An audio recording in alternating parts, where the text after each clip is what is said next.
Okay, welcome to the next Blender tutorial. So, we're going to be making some checkered material this afternoon. What I'm going to do is, let's go ahead and add in a plane. We'll go with G, bring this up, S for scale, bring this outwards. And then I'm going to go ahead and add in an additional plane underneath this so that we have a floor for this to fall onto. So let's go with S for scale, just bring this out. I'm going to take the default cube right here. Let's go with G. Bring this up. Just to the top right here. Alright, so this top plane right here is going to be our material. This will be our base. And then this will be the objects that it falls onto. We'll go ahead and go into the physics section right here on the right. We'll go with collision for the box. We will go with collision for the base. And then this one is going to be a collision, but we'll add cloth to this as well. When you've got the cloth, let's go ahead and mosey on down to we have collision right here, and we should find self collision. So we'll go collisions. Check the box for self collision.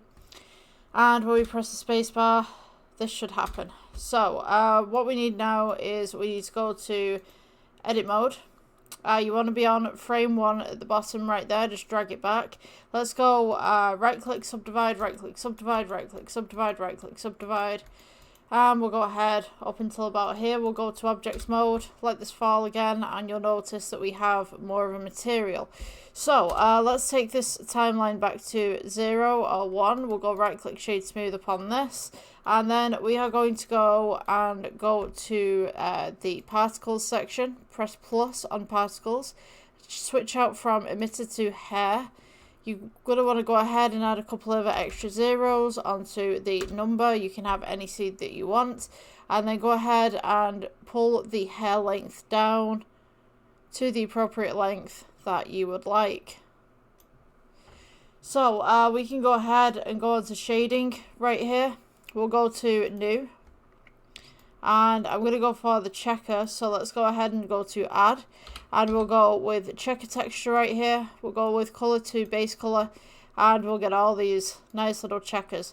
Now you can go ahead and scale these up to what you need for your project. I'm going to go with black and white right here. So we'll change that to black. And then we have the white one underneath. Let's go with layout. And we can go ahead and just drop that material straight down as is. So go ahead and get it to the position that you would like. I'm going to take this default cube right here and just press G and bring it down. And hopefully, when all is said and done with the self collision XYZ, we should have on render something like this. Now, if you haven't already, change out your EV to cycles. And now you have this kind of nice little blanket texture with checkers. Now, to be honest with you, the detail right here at the bottom isn't too great. So what I'm going to do is go back into the particles section. We should have a section down at the bottom with hair shape. So what you want to do is go for the diameter route and go ahead and pull that number down. So now you'll notice that these have become nice and thin little pieces.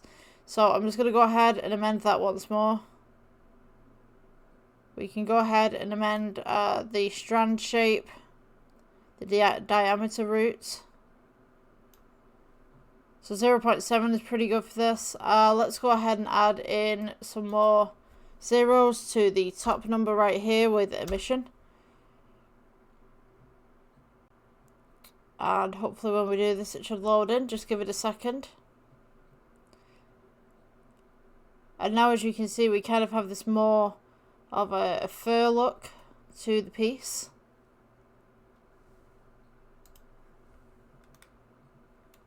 I'm just going to go ahead and add some more lighting here. Let's go Shift D. And also with the texture as well, you kind of want to add a little bit of greasiness to that hair so that it doesn't look so flat. Or a little bit of shine. So let's just bring this light up a little bit.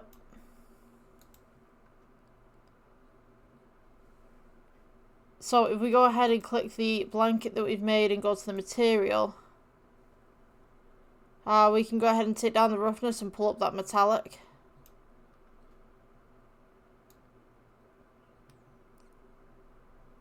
Okay, gives it that nice little bit of sheen coming through. You can go with curl if you want to with this as well. It's totally up to you. So you can go back to the particle section. You've got children if you want to put that in. Interpolated pretty good for this, but it is a lot of data that goes through. I would definitely turn down your emission number. Yeah, depending on what you want to do with that, go ahead and experiment with it. And that'll be the tutorial for today. Yeah, I'll see you in the next one. Bye.